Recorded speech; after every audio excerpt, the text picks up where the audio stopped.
Oracle card, a game favored by Exceed Rank 7 Elf.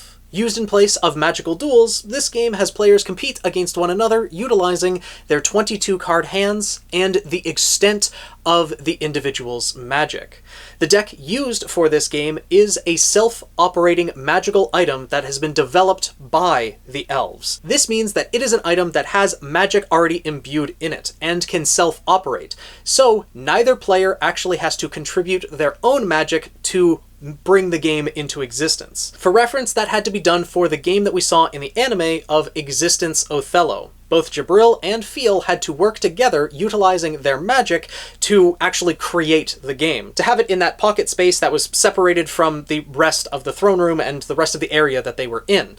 In this case, the magic item, the deck that they use, has its own magic imbued in it, which has a couple benefits. First and foremost, this means that both players can focus the entirety of their magic on the game itself, because in Oracle card, it is actually a dangerous game. Players will be receiving attacks throughout this game and need to use their own magic to defend themselves. And if they can't, then the risk of injury certainly exists, and even death. So if you don't have a very high magical ability, or no magical ability at all, then this would be a risky game to play. That being said though, it is a self-operating magic item, meaning you don't have to have magic yourself to play the game. This could be something that we may see in the future if Sora and Shiro decide to take up this game against someone. But for now, we'll see a different Imanity play it. But we'll get to that. The other reason that it's important that this is a self-operating magical item is so that neither player can cheat. In fact, it's stated in the light novel that this game is one that is nigh impossible to cheat in, as both players having magical abilities. Since this is a game favored by the Elves, it's often played between Elves, and Elves are the most skilled at weaving rites, they can see spirits, and they can see the flow of magic. So if either player were to interfere with the game, then it would be easily spotted and, well, cheating called out, you lose by the covenants. Not to mention, if you try to actually use your magic to interfere with the game, then that means you have less magic to defend yourself, and you're probably putting yourself in a worse position to begin with. As we learned in the light novel, in Elven society, the number of rights that you can sustain at the same time determines the quality of mage that you are. Quadcasters, i.e. those being able to cast 4 different rites at the exact same time, are the best of the best. Tricasters are a very close second, and then there's dual casters and single casters as well. So at most there are a select few that could have 4 spells active at the same time, but for most people in Elvengard it seems like 2 or 3 is the maximum. And so using 1 or more of those rights to try to interfere with the game, thus having only 1 or 2 rights left to defend yourself, just doesn't make sense. But with that being said, I do think that it's possible for some people to cheat in this game, and, well, I'll get to that when I get to that. For now, let's go over the actual rules of Oracle card, as I've been talking about attacks and defense, but what does that actually mean? In Oracle card, players are dealt identical 22 card hands that consist of the Major Arcana that is used in tarot card reading. Each player will use these cards 2 at a time against their opponent in a match. At the beginning of a match, each player will put 2 cards face down in front of themselves. At the same time, both players will reveal the cards that they've selected. Each player's cards will combine together into what is called a scroll, and those scrolls will have various effects, whether it's an attack, a block, a redirect, etc., and those scrolls will clash in the middle of the game board. And whatever the result is, the losing player will have to receive an attack, unless, of course, the attack is annulled completely. And they will have to use their own magic to defend themselves. This is why it's very unlikely that anyone would cheat or try to use magic for any other purpose other than defending, because if you continually take attacks, then your magic is worn down and you'll just end up losing the game. After a match is concluded, the players discard the cards that they selected and they move on to the next match. This continues until all 22 cards in each player's hands have been used. So, since they're using 2 at a time, that means there are 11 matches total, and those 11 matches are considered a full round. At the end of a round is when a player can decide whether they wish to concede the game or continue the game. If they concede, of course, the game ends then and there, with one person being victorious. If they wish to continue, though, then each player is redealt the identical 22-card hand, and they continue playing. Obviously, they can then select different pairs of cards to create different scrolls and try to get a one-up on their opponent. But that's also easier said than done.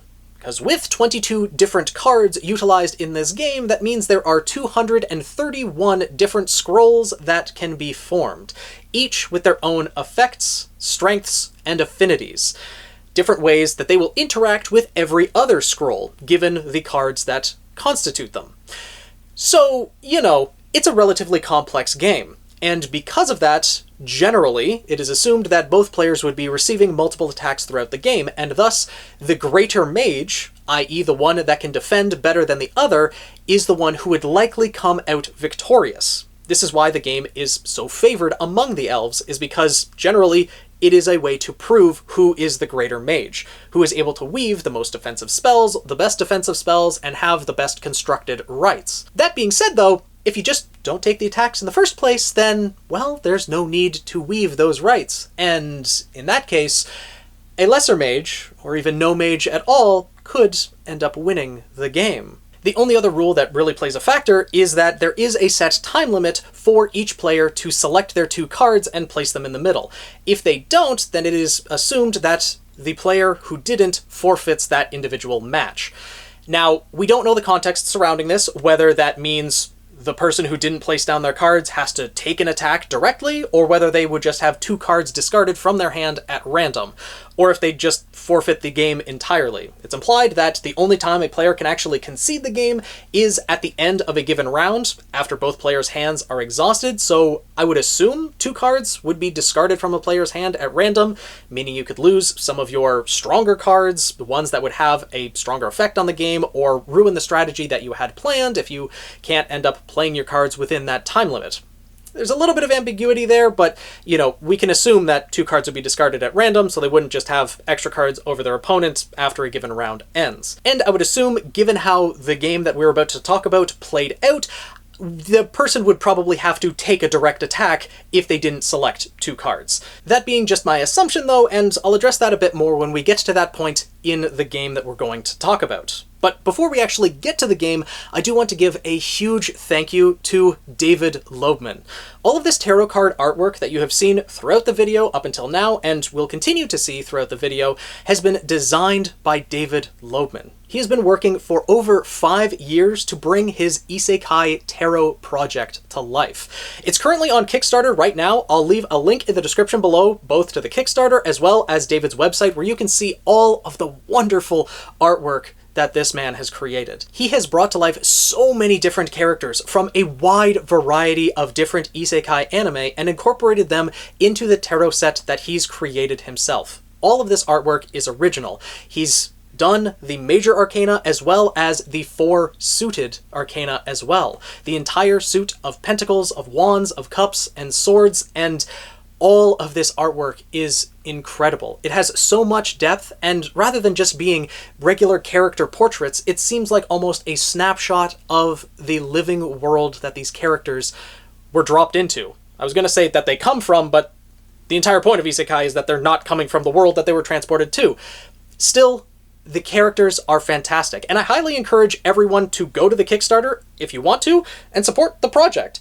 Either get the full 78-card tarot deck with all unique artwork for every card, or even just get a print of your favorite cards. I myself am going to be getting the whole deck, as well as 3 specific prints of cards. The first of those being the Sun from the Major Arcana, featuring Sora and Shiro. And then the Page of Swords, which features Jabril. And, as well, the 9 of Swords, that features Stephanie Dola, with Shiro, Sora, and Jabril in the background. Unfortunately, it looks like Steph is having a bit of a mental breakdown. She can never catch a break, but the artwork is just so fantastic on these that I'm looking forward to getting them. And I might also get a couple other prints. I was very happy to see that Campfire Cooking in Another World also got a tarot card, as well as My Next Life as a Villainess, All Routes Lead to Doom, a couple of my favorite isekai anime, and there were a ton of anime that I hadn't even seen before. So, at the very least, go check out David's website, tell him how fantastic his artwork is, and again, thank you, David, for allowing me to use your artwork in this video. I reached out to him, and he gave me full permission to do so, so I really appreciate it. Now, finally, getting to the game itself. This game takes place in the prologue of Volume 5 in the light novels of No Game No Life. So if you haven't read the light novels, I highly recommend either you do so or first watch the video breakdown that I have of the prologue of Volume 5 just to get the added context around the game, as all I'm going to really be discussing is the game itself, as well as the necessary things to understand for what's actually happening. So, you know, spoiler warning there. The participants of this game are the pair of Clammy and Feel against their opponent, which is a fellow noble named Barthel. The situation that is unfolding is that Barthel is the leader of a drug smuggling ring, where he's funneling drugs into the dwarven nation of Hardenfell, and Feel and Clammy are there to use that to their advantage. Barthel thinks that Feel and Clammy are only there to get his butler, whom they've told Barthel is who they think is the ringleader, when it's actually Barthel himself. Feel and Clammy know all of this. Barthel, they're just playing him like a fiddle. Barthel, on the other hand, intends to use this to his advantage, to lure Feel into a game and take advantage of the Nirvalin family name to support himself politically and financially, and also just essentially make Feel his slave. Feel and Clammy are fully aware of what Barthel is planning and intend to turn that back on him, instead making Barthel the puppet of Feel and Clammy. To do that, there's a lot of deception that is going on.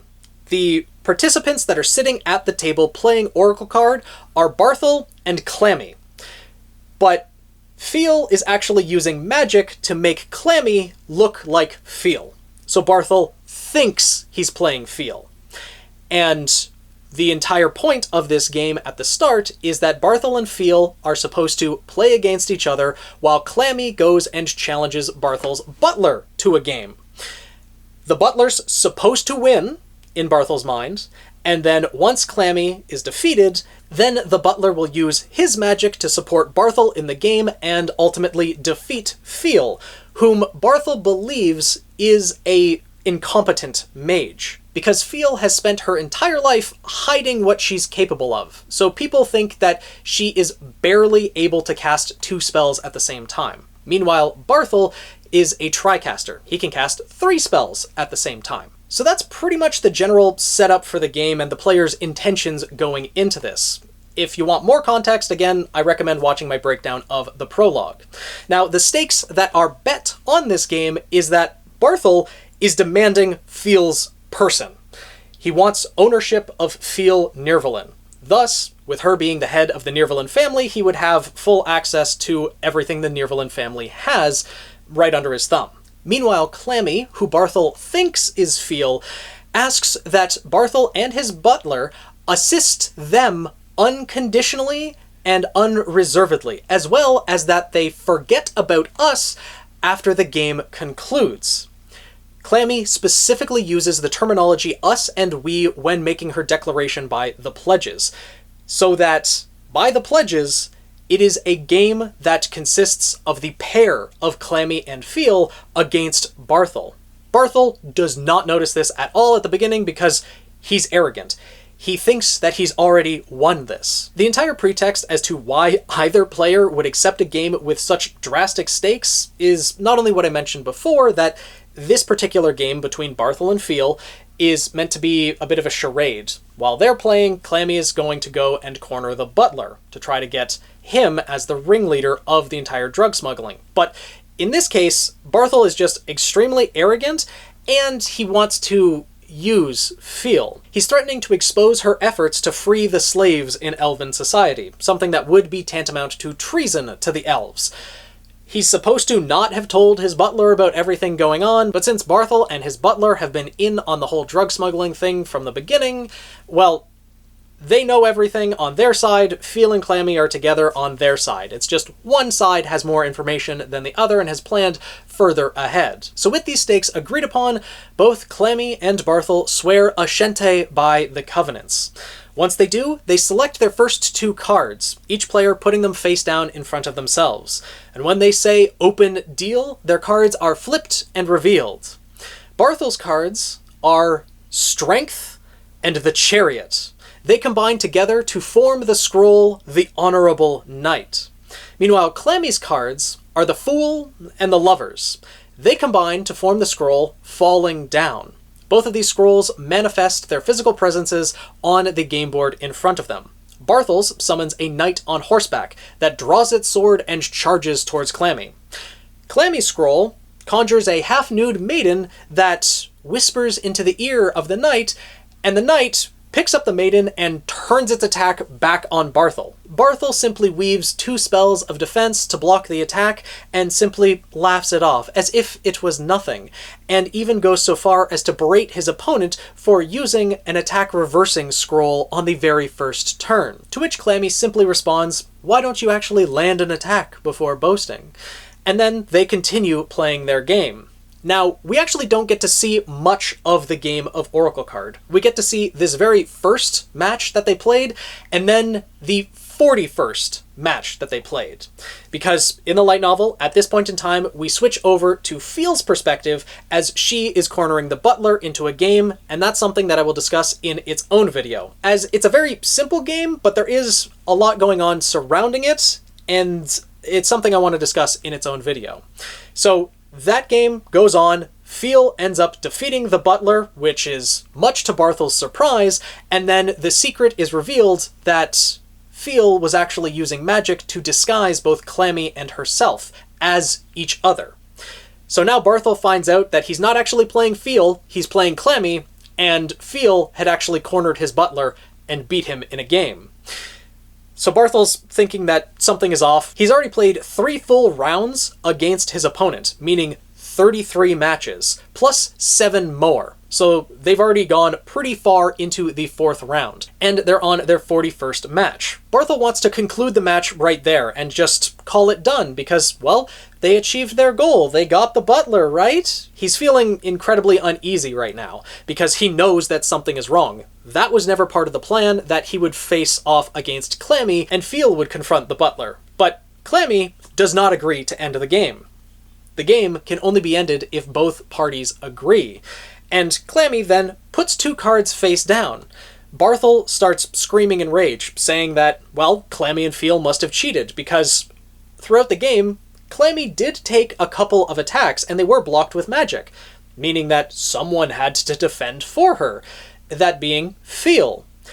And Clammy then says, well, that's not cheating, because if you listen, when I made my declaration by the Covenants, I specifically said we. And Barthel had no response to this. And then Clammy reminded him, are you going to play your cards? And this is when Barthel remembered the rule about the time limit to actually play your cards. So he hastily put down 2 cards before the time ran out. And then, open deal, both were revealed. Barthel had selected the Arcana, the Moon, and the High Priestess, forming the scroll Double Shadow, another scroll that turned an attack back on the opponent. Meanwhile, Clammy had selected the cards Justice and the Emperor, creating the scroll I Am the Rulebook, which is an attack that charges forward regardless of any other status effects. So, the Emperor, now summoned on the table, drew its sword, pulled down the High Priestess from her perch, and continued charging at Barthel. He was freaked out at this point. Barthel quickly wove 3 rights of defense, very hastily, and then took the brunt of the attack. He was able to block it, but according to Feel, that attack was strong enough to shave off half of his strength. Meaning that this attack that Clammy used was probably one of, if not the strongest attack scroll in this game. Now, keep in mind, up until this point, throughout the first 40 matches that were played, both Barthel and Clammy were keeping up the appearance that this game was a sham. They were going to end it in a draw anyways, once the game between the Butler and Clammy was concluded. So neither of them was really trying to win the game. Barthel expected his Butler to win, whereas Clammy expected Feel to win. Ultimately, since Feel and Clammy had the plan to deceive Barthel and his Butler from the very beginning, they knew what the outcome was going to be. And so Clammy was simply playing along. Now, she's trying to win for real. And this is just my own speculation, but the names of the scrolls that are created seem mostly inspired by the names of the cards that are used, rather than their actual meaning in tarot itself. Because in tarot, cards will have different meanings whether they are upright or reversed, whereas in this game, just by playing Justice and the Emperor, it creates the scroll I Am the Rulebook, which, considering the Emperor is the one who writes the laws, and it is by those laws that judgment is passed, when you combined the Emperor and Judgment, you would get the Rulebook. This is the person who writes the rules and passes judgment. So it seems like it's mostly inspired by the names of the cards, and the effects that that scroll would have would be based on the cards that were used. The Emperor or Strength or the Chariot seem more like attack cards, whereas the Lovers, the Fool, the High Priestess don't seem like ones that would be relatively strong, but for something that would reverse attacks, it makes sense. And just by the names of Judgment and the Emperor, I'd imagine this would be the strongest attack in the game, especially considering it charges forward despite any other status effects. And Barthel had to use 3 rights to defend against it, and yet it still drained half of his strength. Not to mention causing him immense pain as well, because that attack, by blocking with those rights, it put a lot of strain on his spirit circuit joints. So he was in a lot of pain after this, because Clammy was now going for the win. With that being said though, I don't think Clammy's attack is completely unavoidable, because that would be poor game design. Although the description of I Am the Rulebook is that it charges forward despite any status effects, that pretty much to me means that no scroll that blocks or reverses the attack can affect it.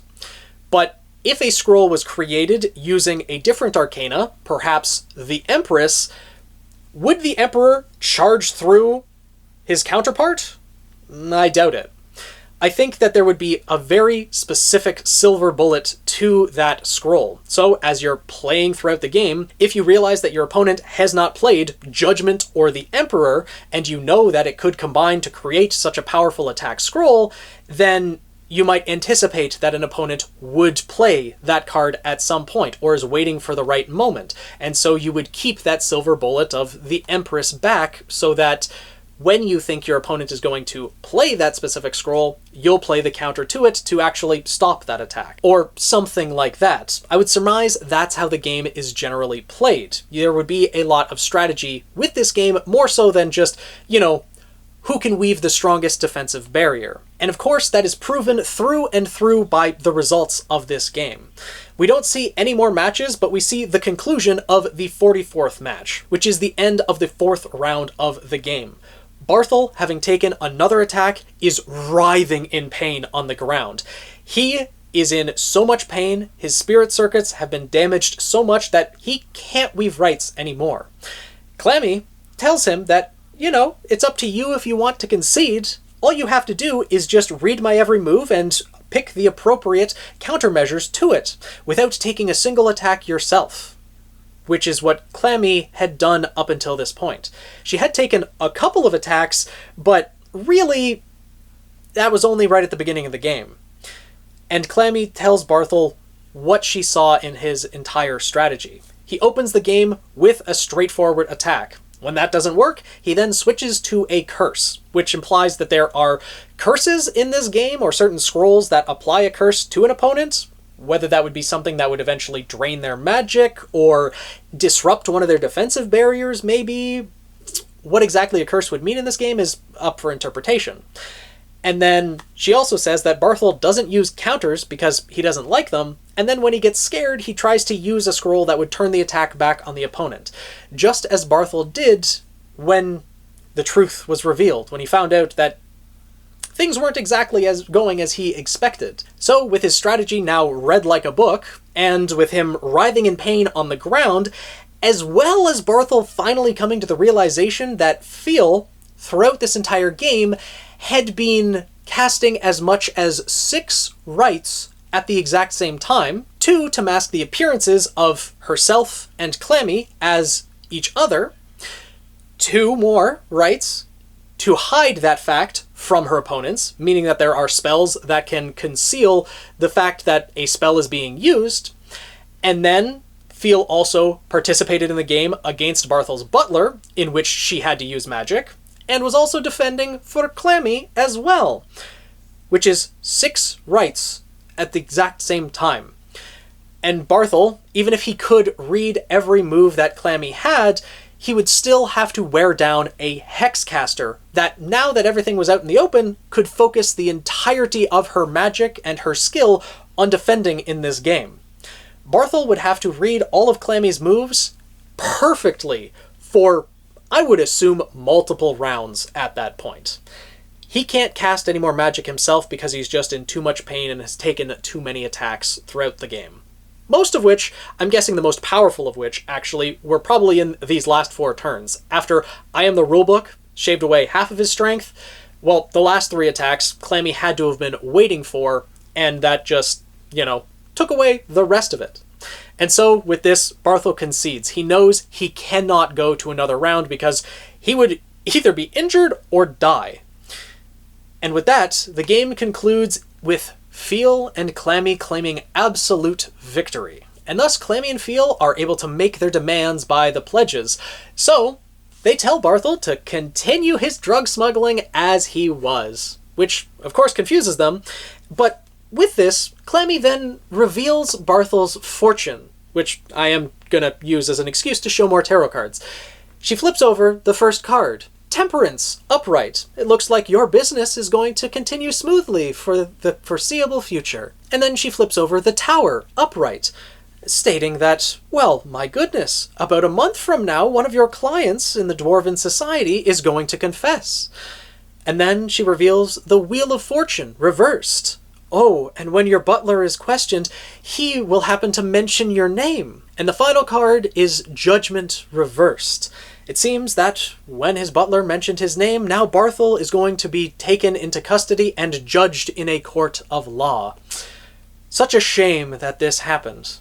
And Barthel realizes that he has been completely outwitted in this game. Clammy and Feel had planned out everything from the beginning. They knew in and out what Barthel's business was, what he was doing, the drug smuggling, and what his overall goals would be.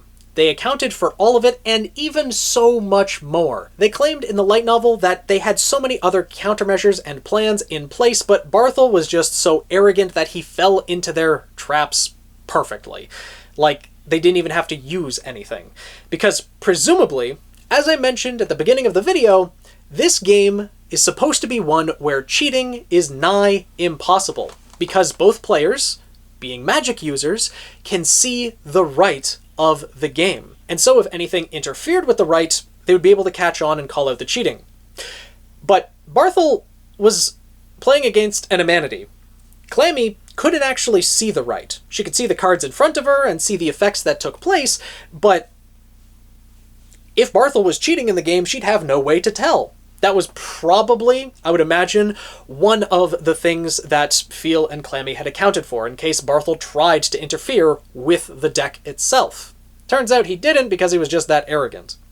And also, I'm guessing this game was not designed with a Hexcaster like Feel in mind. Because, as I described at the beginning of the video, Quadcasters are the best of the best. 4 rites at the exact same time.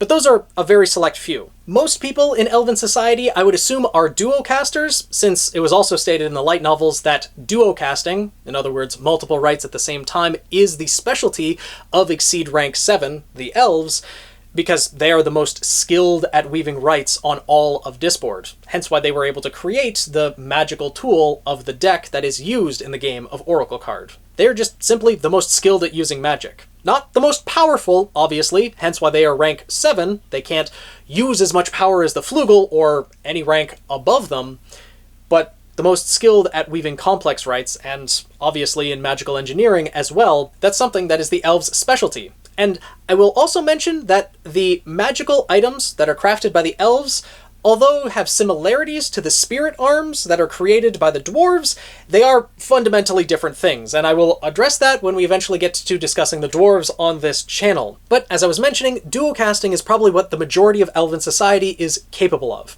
with some of them, the higher skilled mages, being able to tricast, and then the best of the best being able to quadcast. So it was these parameters that I'm guessing the creator of Oracle Card had in mind when designing the self-operating magical deck, and what most people would assume is impossible to cheat in, because even with a tricaster, well, having to use 1 or 2 rights to interfere with the magic of the deck, and as we learned, in this little game in and of itself, Fiel was using magic to disguise Clammy and herself as the other person, and then using another individual right for each of them to hide that fact from her opponents.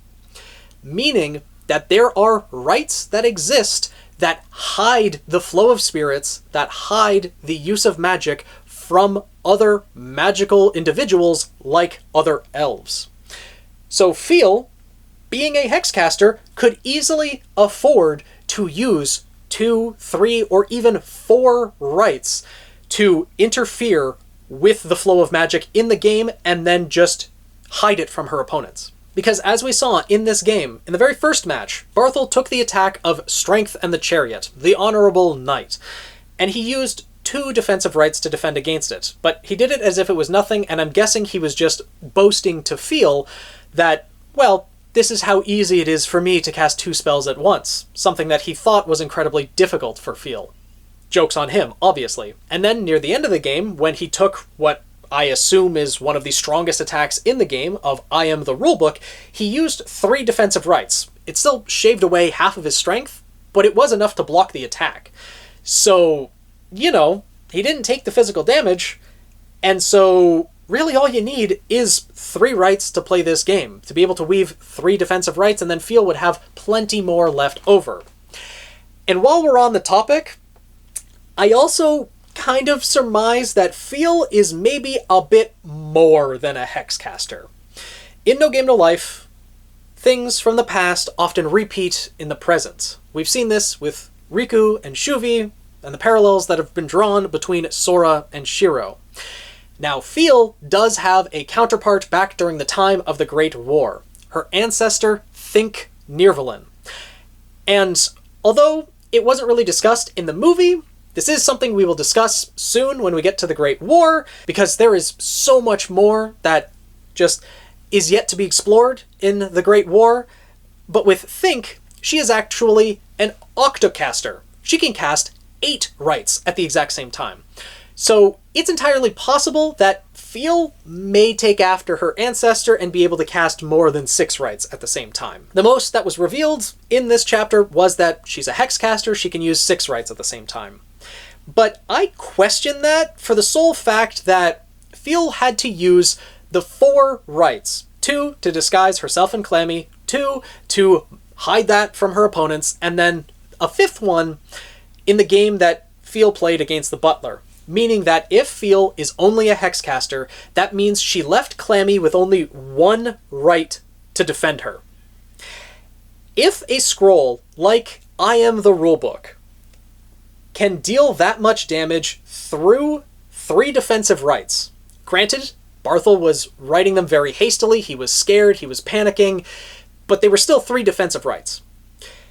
If Clammy only had 1 defensive right to defend herself against a scroll as strong as that, would Fiel take that risk? Unless she knew she had more in the tank to actually defend the person that matters most to her? I think it's likely that she would only go into that game if there was 0 risk to Clammy. Now, that being said, it could easily be that Fiel just had that much faith in Clammy. But even if you have faith in someone, you'd still worry about them, and you'd still want to take precautions. But assuming Fiel had faith in Clammy, if a situation did arise where Clammy misread something and was about to take a strong attack, I'm sure that Fiel would have dropped the other rites that she was using, the rites of disguise and the ones to mask the presence of spirits, to just add 3, 4, or 5 defensive rites to Clammy to make sure that she didn't take that attack. But I still find it interesting that the potential exists that Fiel is more than a hexcaster. And I'm going to be making a separate video on Fiel as well. There is so much to discuss. But with all that being said, the game that took place between the pair of Clammy and Fiel against the other noble Barthel ended with Clammy and Fiel's absolute victory.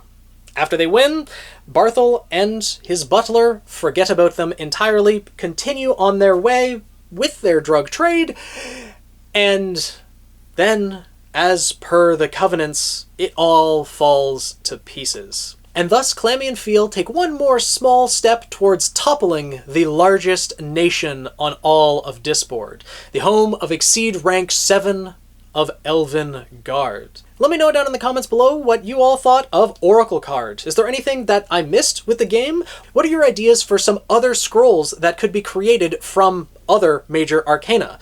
With 22 Major Arcana, that means there's 231 combinations. We only saw 4 different combinations in this game in the light novel. So there's plenty more to explore, and I would love to, at some point, sit down and try to work out what an actual game of Oracle Card could be, what all the different combinations are, but that is honestly a monumental task. Not only do you need to create all 231 scrolls and their effects, but you also need to know how exactly they would interact with each other, because given certain interactions, I'm sure they would have different effects and there would be a different result based on 2 scrolls clashing in the middle of the game board. Still, it's something I find very interesting to think about. I love the game of Oracle Card. We may see it again. Maybe we'll see Sora and Shiro play it, but this time not having to use any magic or defensive rights at all. That remains to be seen. And what also remains to be seen is you subscribing to the Daily Flugel. If you want to see more videos like this, there's plenty more to discuss about these light novels and so much more to come. We're going to be getting to the Great War soon, and if you want to keep up with it, subscribing is the way to do it. But with that being said, I'll see you guys in the next video. Ashente.